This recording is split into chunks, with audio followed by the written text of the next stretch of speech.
Welcome to the Peaceful Worldschooling podcast, featuring your host, Angela Harders. We're committed to cultivating a peaceful world beginning right in our own hearts and homes.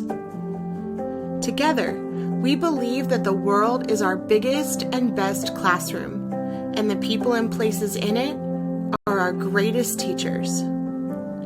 So I invite you to join me on the adventure of a lifetime, beginning with a conversation that can change the world.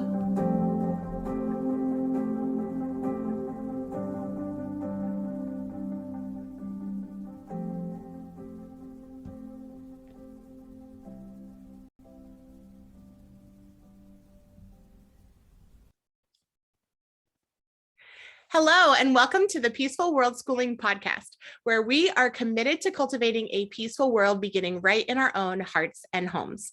My name is Angela Harders, and I am a special education teacher, the author of Gospel-Based Parenting and the Crunchy Kids series, and a proud worldschooling mother to two incredible children, Sophia, who's 7, and Benjamin, who is 3. Today on the Peaceful Worldschooling podcast, I have the privilege and honor of introducing you to Aimee Cerka.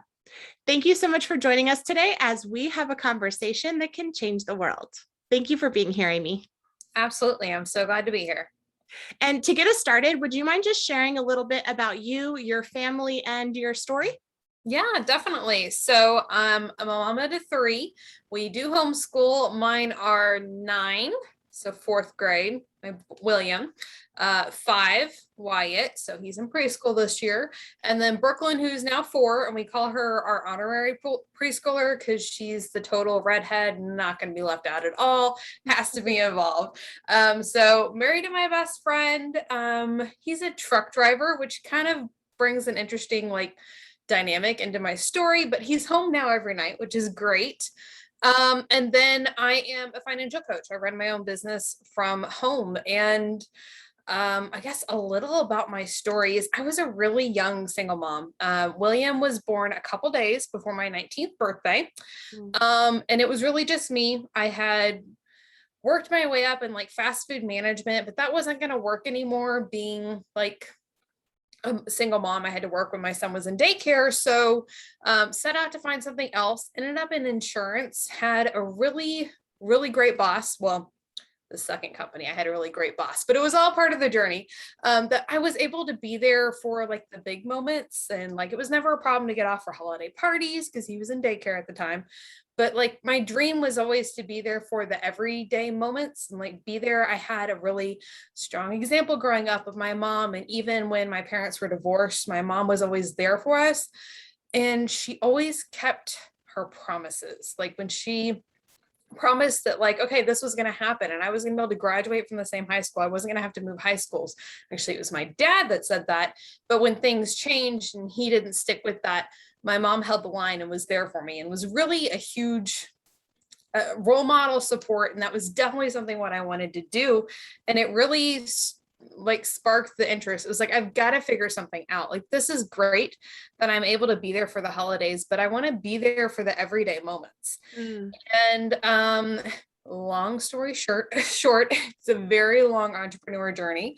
But within let's say about 6 months of my husband and I getting married, I was pregnant with our second, and we made the decision okay, we've done this. Was able to be home with my son. Didn't realize how important that was going to be because when my second son was born, he was a full-term baby, but had to be in the NICU for 7.5 weeks. He had something called esophageal atresia with a TEF fistula. So what that means is his esophagus wasn't connected to his stomach. My gosh. Yeah, first surgery at less than 48 hours old. I was there with him the whole time when he was in the NICU. William was in preschool at the time, so that wasn't an issue there. But I was able to be there because we had done the things that we needed to, and I had already prioritized being there for the little moments. And so it was just a no-brainer for me. I want to be there for my kids. There was a lot of things that I didn't really like about the public school system, so we homeschooled from the beginning. Oh my goodness, Aimee. I know that's just a very, very small piece of your story, but I'm first of all, just blown away. I don't even know if you realize we have a lot in common. So I'm also a single mom. And my parents run an insurance agency. So I've been around the insurance world for a really, really, really long time. And not only that, but my son was also born at 29 weeks. So he spent 2 months in the NICU. So I can relate to you on the NICU journey as well. And just your heart to be there for the little moments, as you said. Like I can so relate to that. And I can remember feeling as a single mom, like there's no way that I, as a single mom, am going to be able to be there for those little moments. But I definitely think that having that kind of background with my parents and finances really helped me to be able to plan and make kind of those adjustments in my life so that I am able, as a single mom, to be able to homeschool and be there for my kids. And I am really excited to hear about your journey into how you made that possible. So I want to talk about, the homeschooling. I want to talk about finances. I want to talk about all these different things, but can you share just a little bit? I know you said there were some things that you don't like about the public school.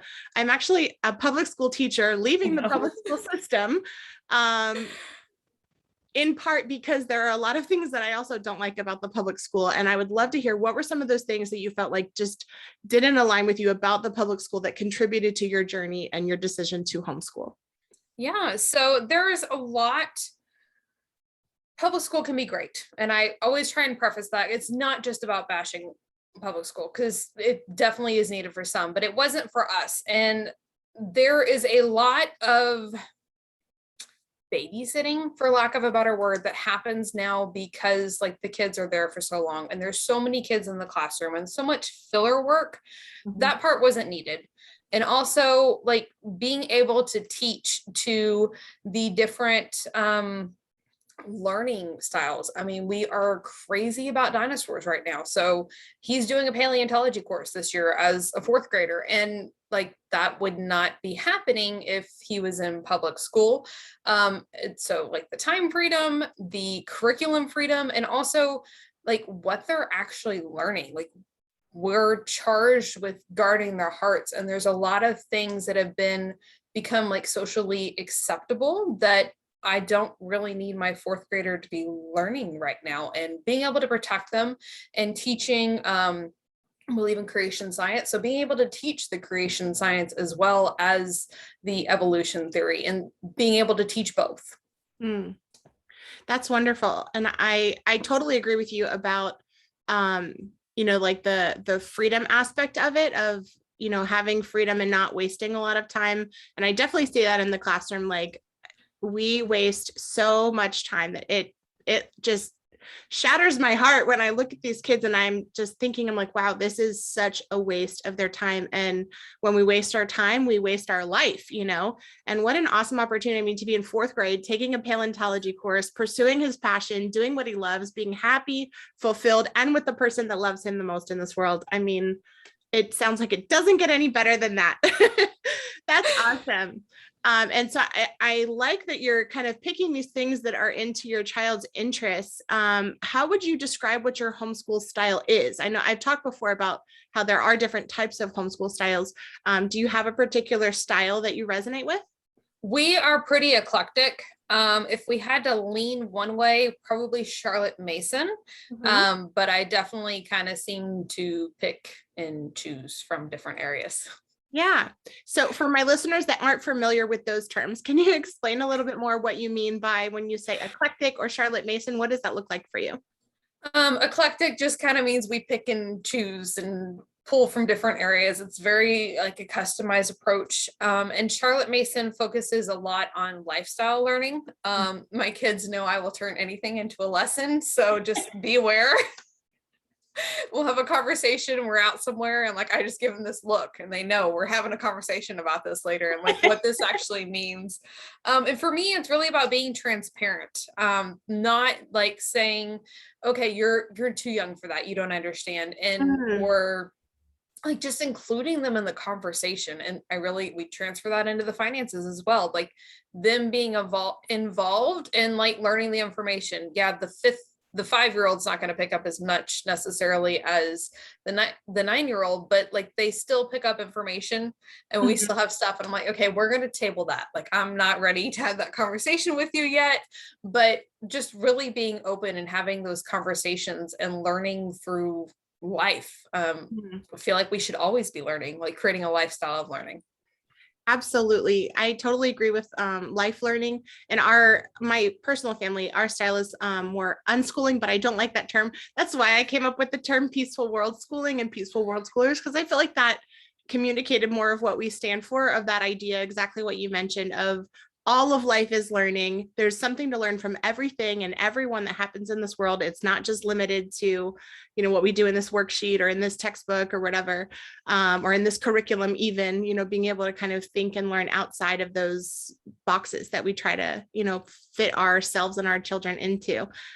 So that's awesome. And thank you so much for sharing that about, just having that perspective that we really can view all of life as learning. And you mentioned something that was really powerful too, about that you invite your children to be a part of the conversation that you're having.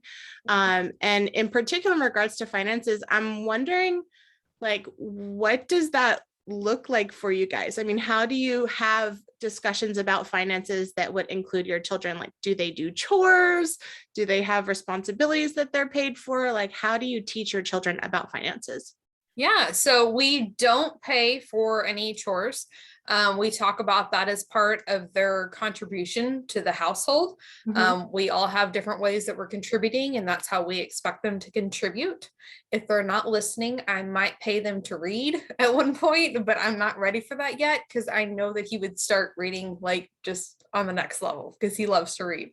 But really, it's about like a lot of what I teach as a financial coach, like the core. Like, yes, we can get into the nitty gritty and like how the numbers actually work, but really it's about the mindset and how we approach money. So really working to establish a healthy relationship with money and talking about like what the purpose of money is. And he is very mindful, my oldest, about what is going on. And like when we're at the grocery store, I do a lot of grocery pickup, but if we go in the grocery store, he's always watching the total and he's like, wow, 200 and whatever. It's always expensive now, right? Yeah. But like being aware of what those things cost and what something is worth and the cost are two different things, and really being mindful of, okay, like this is what we're spending this on, or we're making an intentional choice. We do a lot of experiences for us when like for gifts and things like that. And we'd rather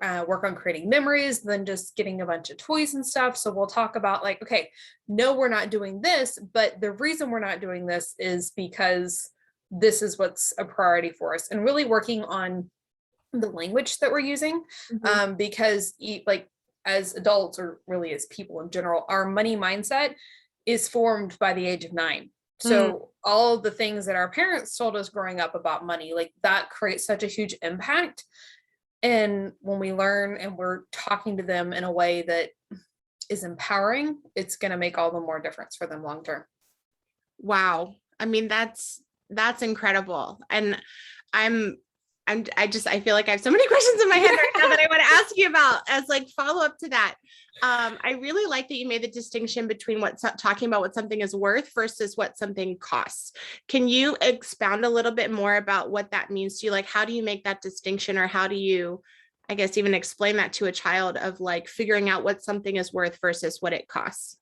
Yeah, so we talk about our worth, we talk about what its value to us. So for example, we were talking about something earlier. What were we talking about? Oh, a Bible. He wants to get a new Bible for Christmas. And we were talking about like what he liked, because the one that he likes now has been loved to pieces. He actually inherited it. It was my younger brother's Bible for a while. Aww. So it's been loved on. So I was like, okay, when we get a new one, like, what would you rather have? And we were talking about like the features that he would want, since this is something that's going to be more valuable to us and we're going to be using it on a regular basis. Like, we're fine with spending more to like take care of that, to get the thing that we want there. There's also like some delayed gratification there, as well, like waiting to be able to get the thing that we want. We talked about this when we were getting a new car for myself. So, quick lesson, when you're buying a new car, because you need to have room for more car seats, test the car seat. Don't just assume it's going to fit. Because we bought the car assuming that, car seat would fit in it fine, like 2 car seats, right? Yet no, it didn't really fit fine. Oh no. Would you mind sharing what brand of car that was, just in case someone's considering it? It's a Dodge Journey. I do not at all recommend Dodge Journeys. Okay, good to know. So if you need to have fit 2 car seats comfortably, the Dodge Journey is not the one for you. No, not unless like you've got like, I don't know, really, really short people up front. So I always had to drive because I have shorter legs. I sit closer to the wheel. I don't really quite know why, but like it was always cramped. But to be able to buy the vehicle that we wanted, we were waiting to be able to be in a spot that we wanted to. And also lost value really quickly, even though like we always buy used, lost value really quickly. So we ended up upside down in it, all these other things. So the vehicle that I wanted was a Ford Expedition. I grew up like my mom drove a Ford Expedition. I learned how to drive on Ford Expedition. Like you. So I love Ford Expedition.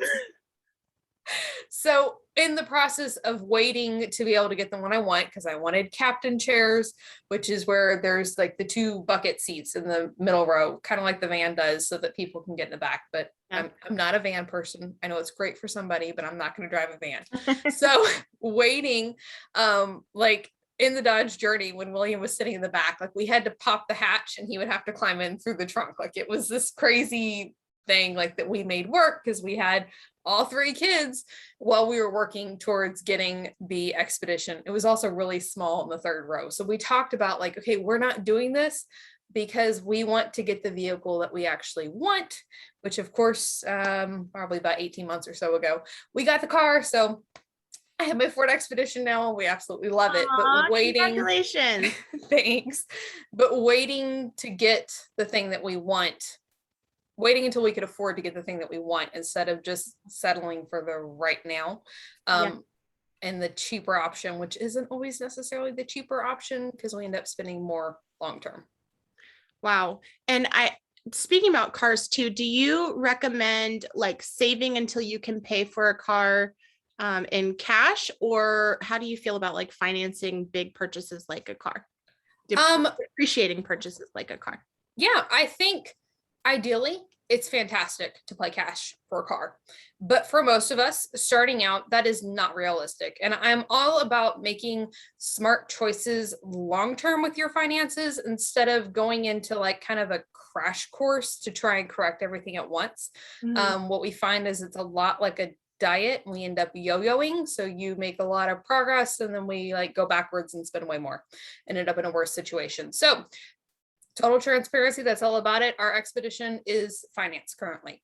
But if you're going to finance, be smart with the payments.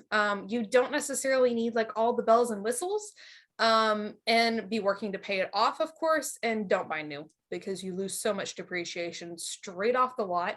I know they're giving people like heck of a deals right now, but I still wouldn't do it just because we're, again, thinking long-term, trying to make those smart decisions with what we have. So if you have to finance, just be smart, intentional about it. If you can pay cash, fantastic, pay cash. Great advice, Aimee. Thank you. And I wanted to actually go back to something else too that you said. You mentioned about thinking long term, and valuing things that have value in the long term. And one of the things that you mentioned about in particular with your kids is that you try to give experiences instead of things. And that is something that my family and I have also really tried hard to do over the years. It's something I was really convicted about, just this excessiveness of stuff that I feel like we have especially in American culture. I'm not sure if have you traveled overseas at all, or in the Caribbean area, but that's about it. Okay. Yeah. So I spent a lot of my time growing up in like 3rd world countries and stuff. And so just kind of seeing like the way that the majority of the world lives, in poverty and not having access to all these things that we do.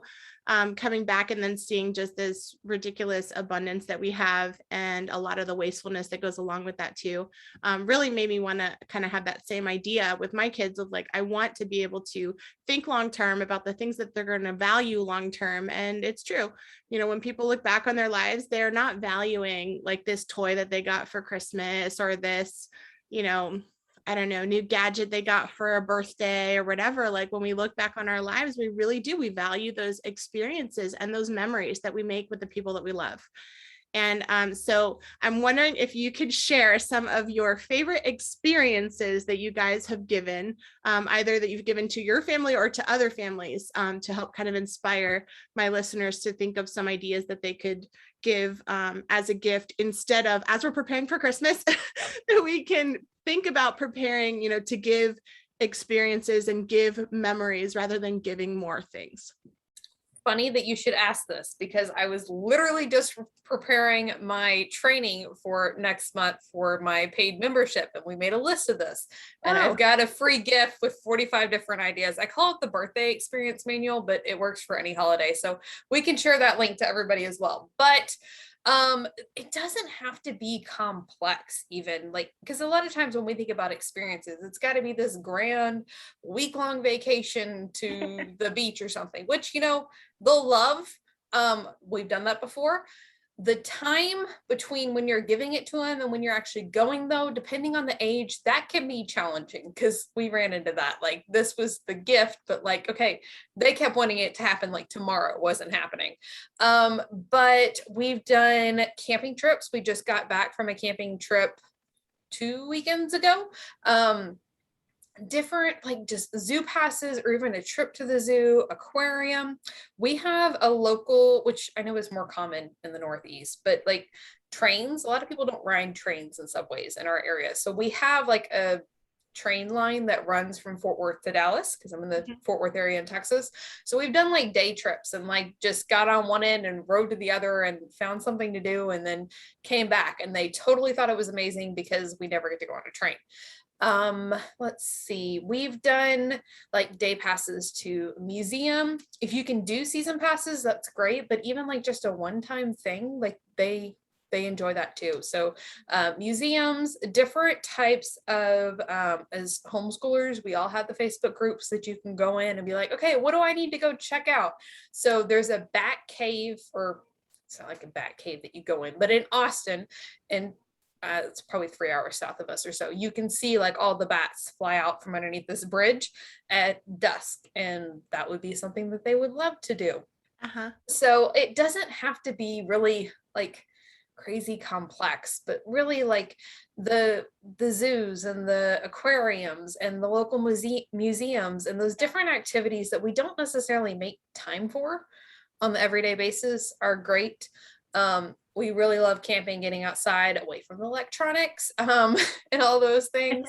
We had to convince them that they couldn't take their iPads with, but like simple stuff like that makes such a big difference and such a big impact. We've also done, William, my oldest, was into Wildcrats for several years. I guess they're also into Wildcrats, but they did a live show that came through, and we gave that as a gift one year. I think those are probably the main ones. We typically do some sort of trip like that. Okay, awesome. Those are great ideas. Thank you for sharing some of those ideas. And I'm excited to share that link to 45 more ideas that people can use to be able to give these experiences and memories rather than things.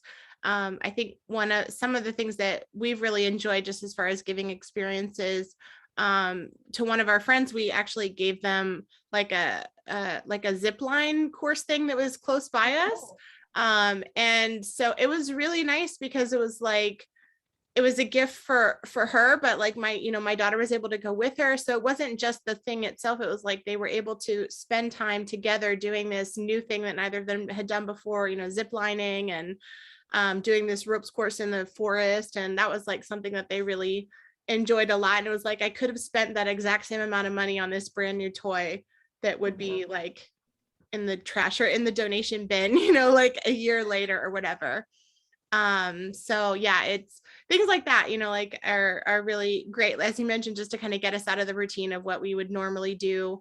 I think one year too, a friend gave my daughter like a horseback riding lesson, just like one lesson.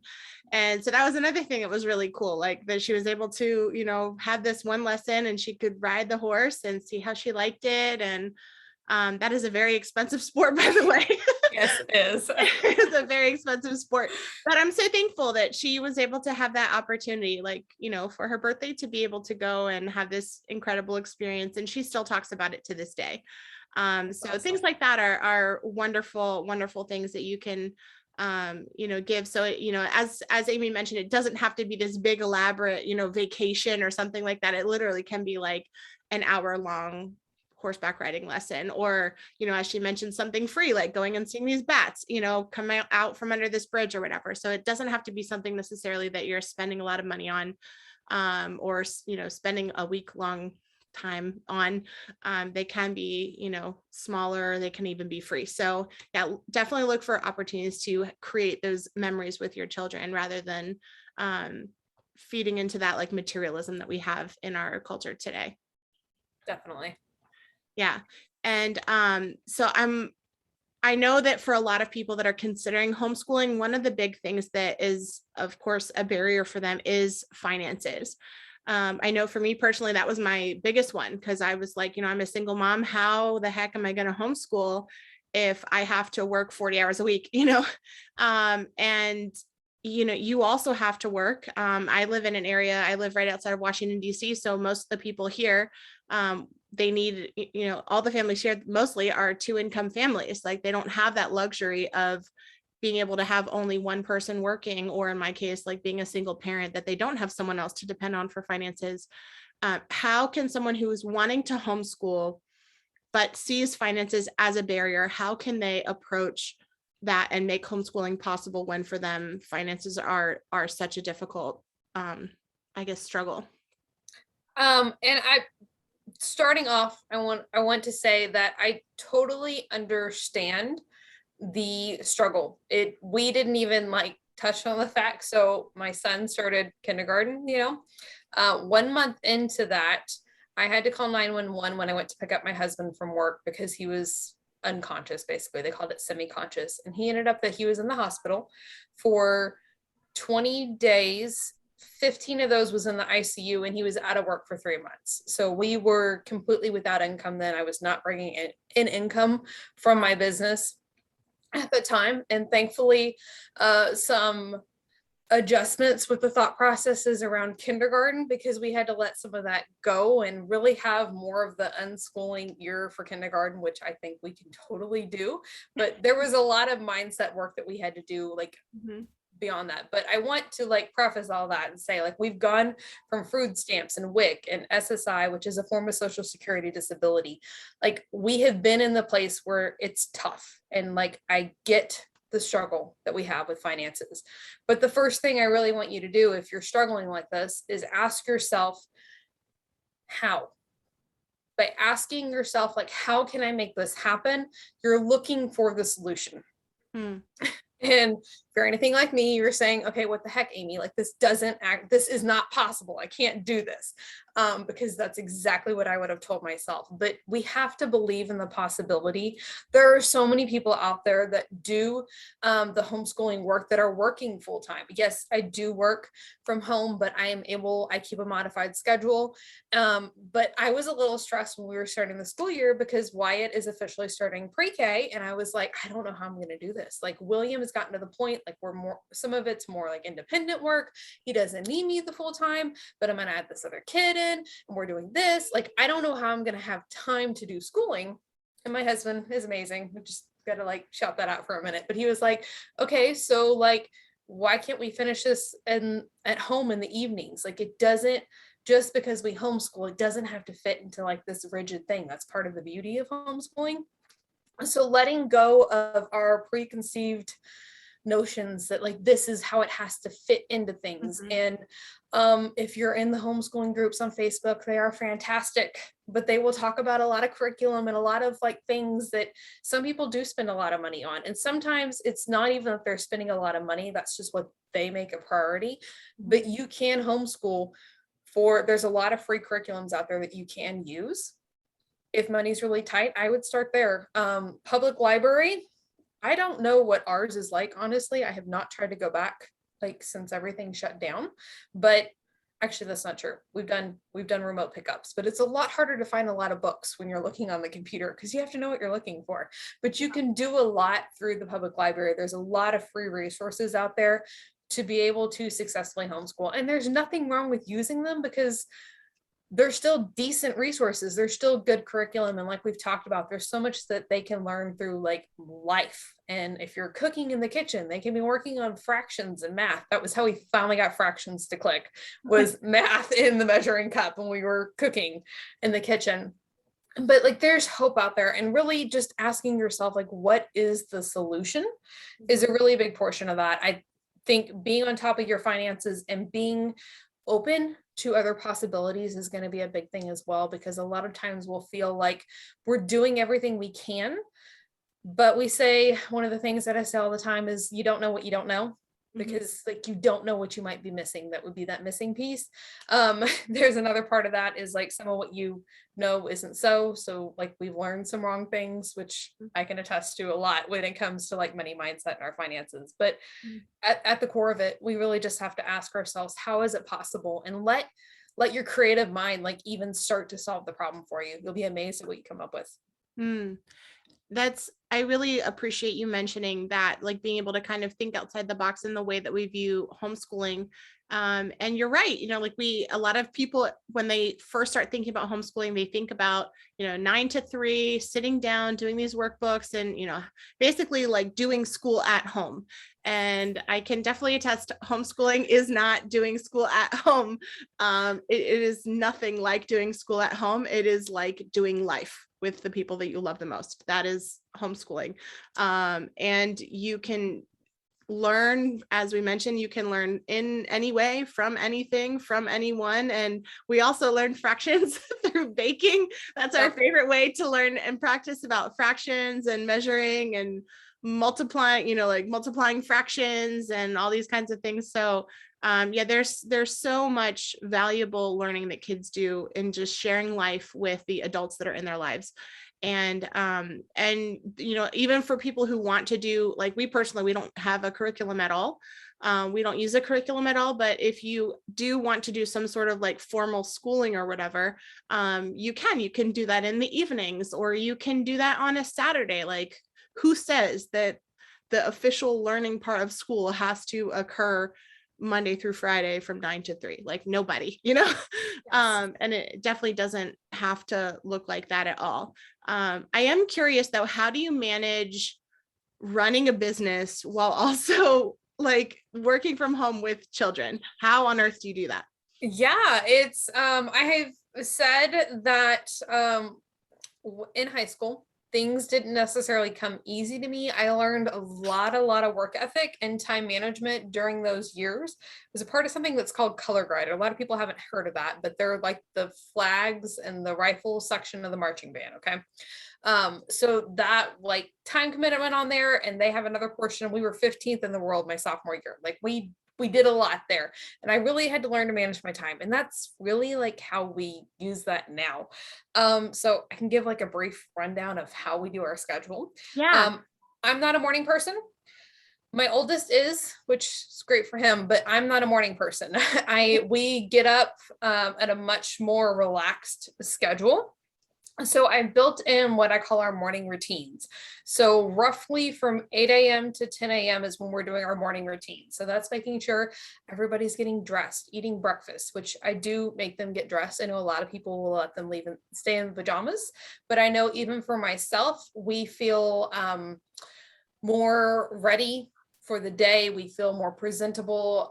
It lifts your confidence and all those things. So Monday through Friday. Saturday is the day. I don't like, they can do whatever, but during that time, we're doing all of that, making sure everybody's dressed, brushing teeth. I do like my personal development during that time. So doing my gratitude, my journaling, reading, Bible study, I also do declarations. A lot of people call those affirmations, but I was taught that we're declaring what we want to have in our life. So they're declarations.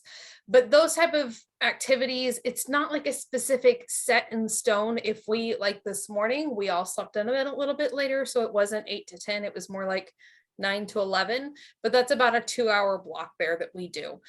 William does know he is allowed to get up now at 6:30. If he wakes up, we keep moving the time back. But if he's the first one awake, then he gets to school. He starts on his schoolwork then, because he can work without his siblings being involved. But most of the time, the 5-year-old wakes up around the same time as he does. So they're typically like playing in the morning or watching something quiet that they're doing. But 8 to 10 there. So ideally from 10 to 11, William's doing schoolwork. I work on more administrative things in my business. It's like a couple quick tasks that I can get done. Just kind of getting them all rolling on some of those things. That's not necessarily like the creative work that I have to do with like creating podcasts, videos, all of those things. So if I'm interrupted, it's not a big deal. And then from 11 to 12, I try and make that the time that I'm helping them with the schoolwork that they need me for. So there's a couple subjects that like I still work with William on. And then of course, Wyatt's schoolwork, which probably takes 15 minutes total.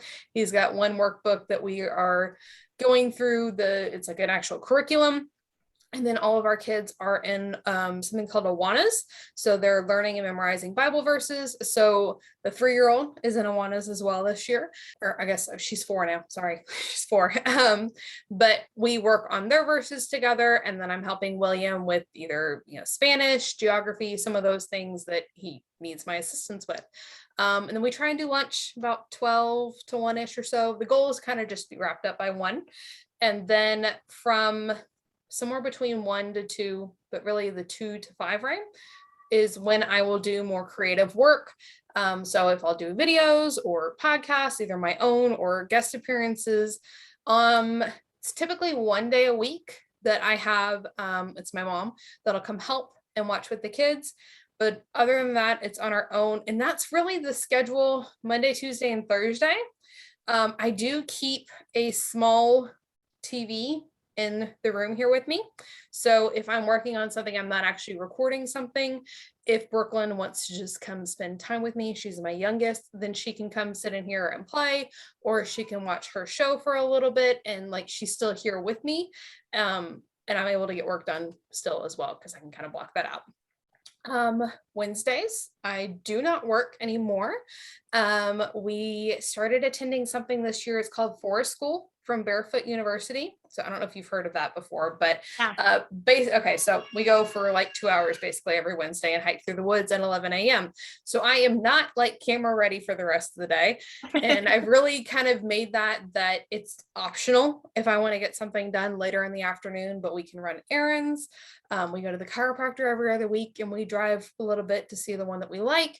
So like that's Wednesdays, really, I'm not really doing anything. And then I try and set everything up so that Fridays, I'm only working maybe an hour or 2 in the morning, just kind of like the week's wrapped up if I wanted it to be by 1 p.m. so that we have the rest of the day to kind of do whatever. We can run errands. We took off to go camping a couple weeks ago, and it wasn't a big deal because I try and have all my goals for the week finished by Thursday. So Friday is just kind of like putting the finishing touches on things. And we also do a 4 days school week. So Monday, Tuesday, Wednesday, Thursday. So he gets Friday off as well from his schoolwork. That's awesome. I really appreciate you taking the time to share your schedule with us. And I love that you built in time in your schedule to do the things that are important to you, like doing the nature school, the forest school, going to the chiropractor, like things like that. And then also setting aside like a day that you all can have off, Yeah. And it is so important to do that. And I know, for me personally, like, I feel like it's hard to like turn that off, like when I would be working from home, it's hard to like have that balance, because it's like your kids are there. And then even though you're physically there, you're not like fully with them, because you're doing these other things on the computer. Do your kids ever struggle with that, of having you like be home but not be like fully with them either? And if so, how do you handle that? That this is all they've really known. William doesn't even really remember me having a job anymore. So it's part of like, that's how we've just gotten to use to where things are.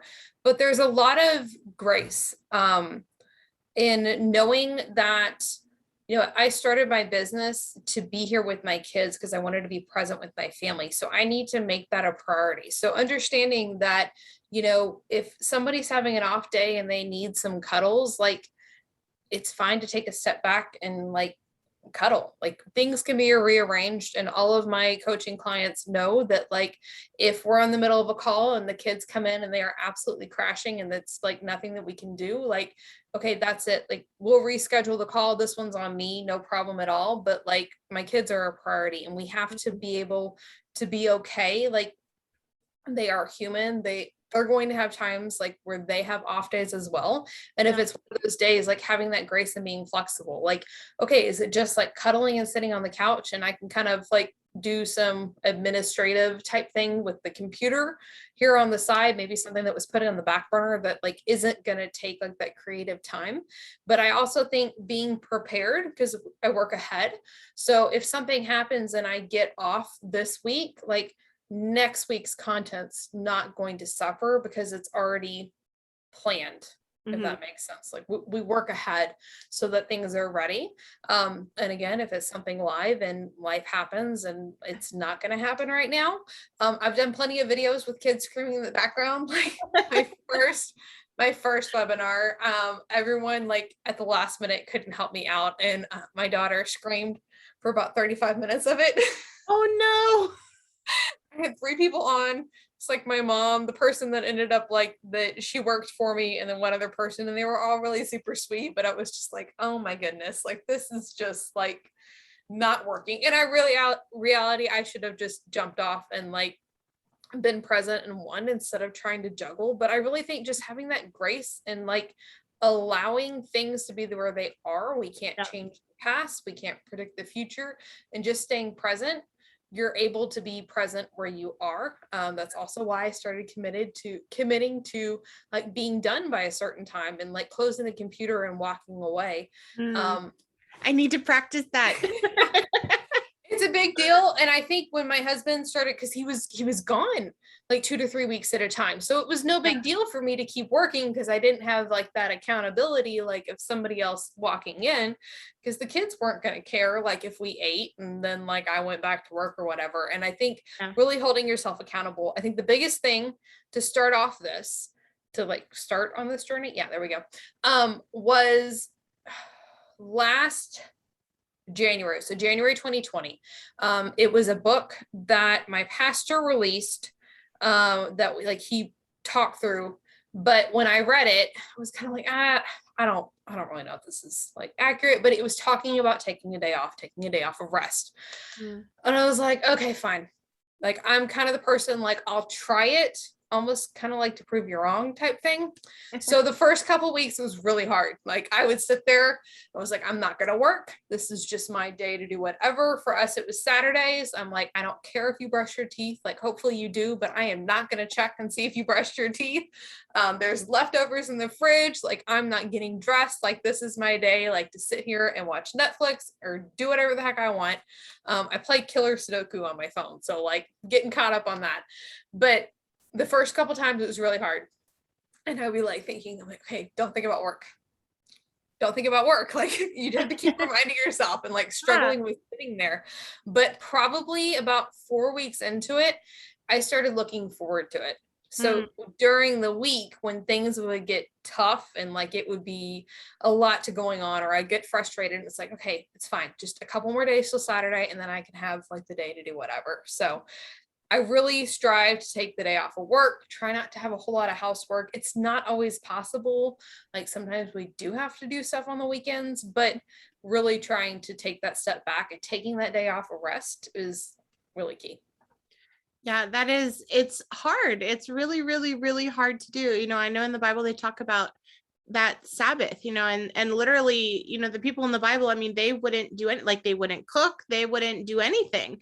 And they would have to prepare everything the day before so that they could have a full day of rest and really be intentional about preparing to be able to have time that you can rest and relax and kind of recover from everything, all the work that you did during the week. And especially in this American culture where we're just busy all the time. And, if you live in the Fort Worth area, are you more like close to the city, I guess?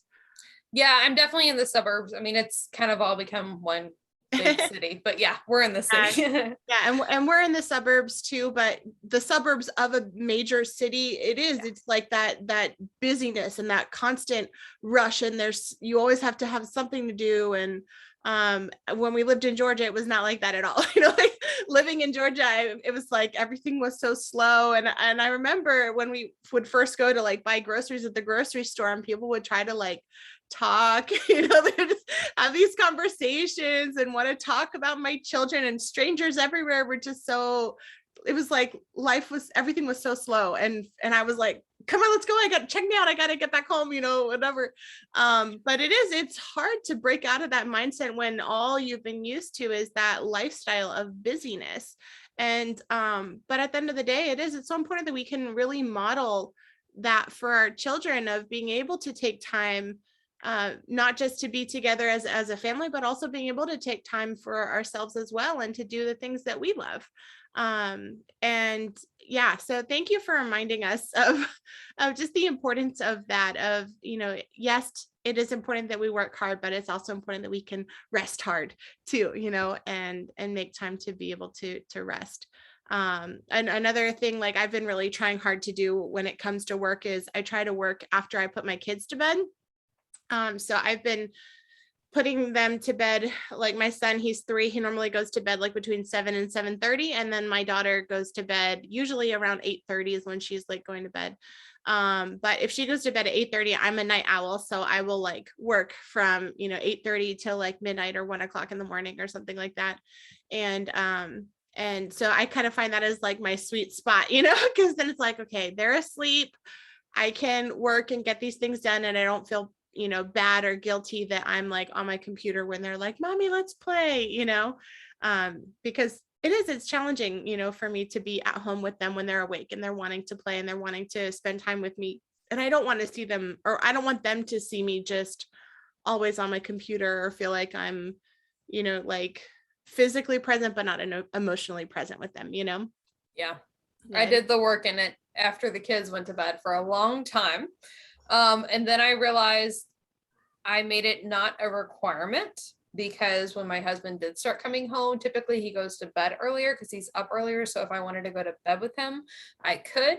I also use it for me time. So like if I want to just sit and soak my feet in an Epsom salt bath, like I can, but if I want to work, that's fine too.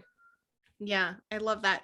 And one of the things that you have been working on is you're about to launch a new podcast. Is that correct? Yeah, it goes live on November 15th. Woohoo! Can you share with us a little bit more about your podcast that will be launching soon? Yeah, it's called Your Money, Your Life. So little backstory. I've done a video show called Money Mastery with Aimee for right about a year now. I think when the podcast launches, it's going to be like right at a year for Money Mastery with Aimee, which was totally accidental.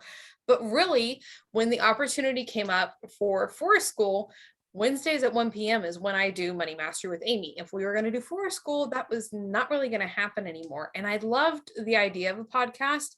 Going back to the finances, I really just didn't feel like it was possible. And when I made the decision, like, no, we're going to make this a priority that we're going to be able to do Forest School, and I'm going to change like the schedule to fit things like where they are, and really looked at the possibilities, the podcast was possible. So I'm really excited about it launching.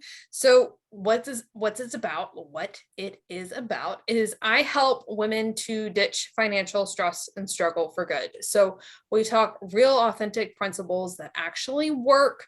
We'll go through basically the 4 areas of finances. So defense, which is making the most of the money you already have; offense, which is increasing your income; the battlefield, which is money mindset, economics, rules of the game, and then what I call profit power-ups. So those are the other areas of your life that as you improve them, your finances improve as well. So like your health, your relationships, your productivity, all of these things play into your finances and being a well-rounded individual, because we all know people who make really great money, but like don't have the relationship pieces, and we can make no money and have great relationships. And we're looking for the balance of being where money is a tool, we're using it to serve us, and really being fulfilled, creating the impact that we want to do, spending the time with our family that we want to spend, and really creating financial security. I know we briefly talked about my couple medical crises there, but really being prepared, because I think if we've learned nothing else over the last almost 2 years now, it's not if something is going to happen, it's when something is going to happen. So taking care of your finances in a way that you have the peace and confidence to know that you can provide for your family when that time comes. And you've mentioned money mindset multiple times throughout our conversation. And I'm just curious, what do you mean when you say money mindset? Like, what is your money mindset? Your money mindset is your thoughts, feelings, and actions around money. So we all have a money mindset. We all have money mindset blocks. So things that are keeping us from being able to achieve this relationship with money that we want to have. It happens through a couple of different ways. I think I briefly mentioned earlier that it's programmed by the age of 9. So things that we saw our parents doing growing up, things that we saw our parents saying growing up, specific incidences that happened, and there's also like visualization can form into your money mindset. So if growing up there wasn't a lot of money and you were constantly told like we can't afford that and we can't do that, and we don't have money for that, or money doesn't grow on trees, there's a whole list of things that like we create these ideas around money, and that's what becomes our money mindset. The key though is it doesn't have to be true. We just have to perceive it as true. So what is your personal money mindset now that you've done all this work around finances and your relationship to money?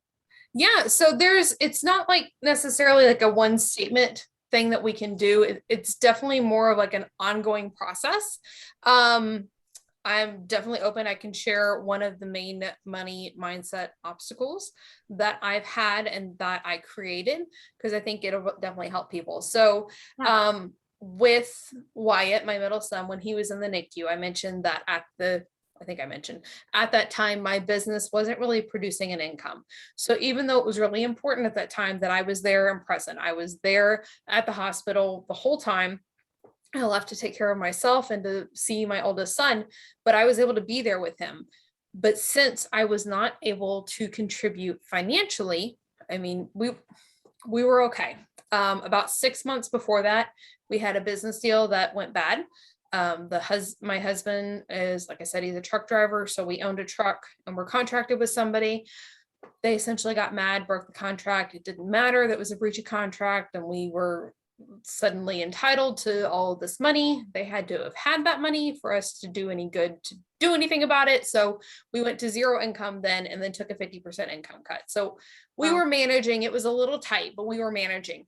But since I wasn't able to financially contribute at that time in a monetary way, I felt that I had failed my family. Now, was that actually true? No. I was there like in person to be able to be there intentionally with my family. I handled all the finances so that we had gotten to the point that we could be, and all these other ways that I had contributed, but it didn't matter. The way that I felt was that I failed my family. So then fast forward, how old is he now? 5 years later. We'll use this example. So things would come up and things would happen that subconsciously it felt like it was that time frame again when I quote unquote failed my family. So what happens is, for example, the freeze. So the freeze in Texas back in February, we had that crazy freeze. So we were fine, like no power outages, nothing. We live like half a block from a fire station. So part of what I teach is like keeping enough food on hand. There was no issue there at all. We were perfectly fine. But I started to wonder, there was one day in particular, like if we were going to be okay, and like if my family was taken care of. And I had the thought that I was failing my family, even though like I wasn't. Instantly, my subconscious mind tries to protect me from in the past, and it remembers like, okay, this was bad, we didn't like this, we don't want this to happen again. So instantly, even though it was 5 years later, I was transported back, and I felt all of those same feelings, and I feel like I was failing my family all over again when nothing was actually going on. Like we were perfectly fine. My husband's like, what is going on? I'm like, I don't know, I'm just crying. Like, and because I've done this work, I was able to identify that, okay, this is what's actually going on. So we have a 3-step process that we talk about when we go through what we call breakdowns like these.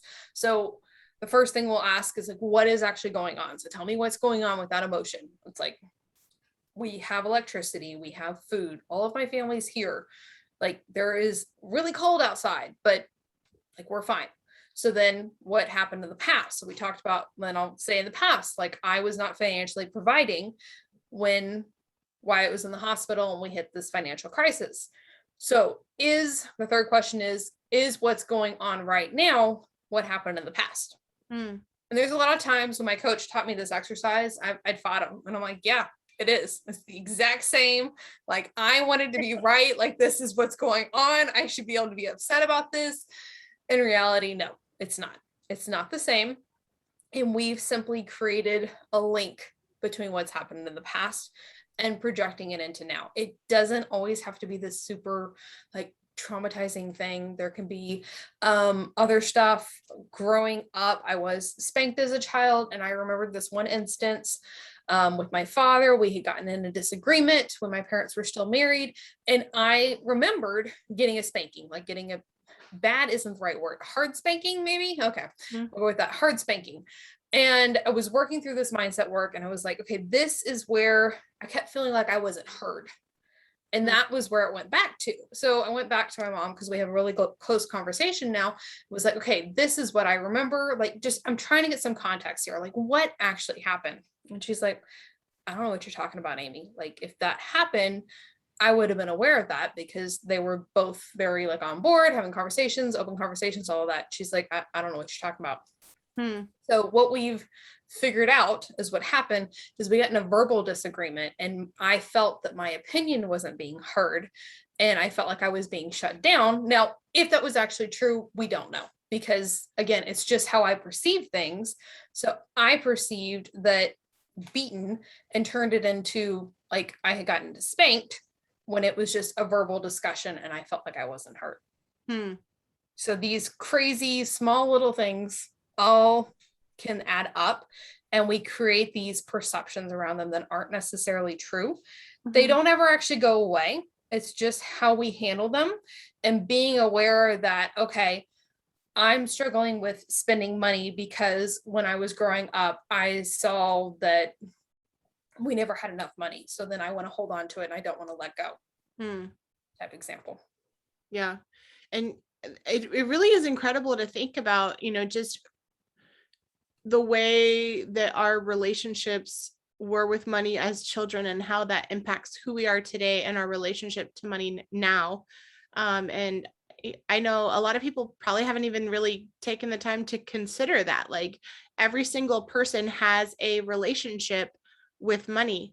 And it's important for us to reflect on what our relationship with money is, because exactly what you mentioned, like we pass along those perceptions that aren't even reality sometimes. It literally is just our interpretation of reality, and we pass those on to our children, and that has an impact on who they are and how they will interact with money as children and then as well as adults. So it is really important that we can model this work of having a healthy relationship to money.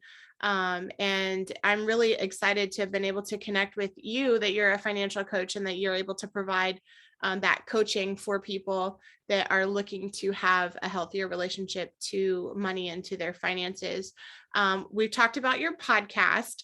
What are some other services that you might be able to provide for my listeners in addition to your 45 things the 45 ideas, 45 experiences? Yes, we've got that. We've got the podcast that's going to be launching soon. How else can you help and support my listeners? Well, we talked a lot about money mindset today, so I think this will actually be really fitting. So I have what is called the Money Mindset Mastery Checklist. So what I did is I took the 10 most common things that, when working with clients and helping people, that we've seen come up.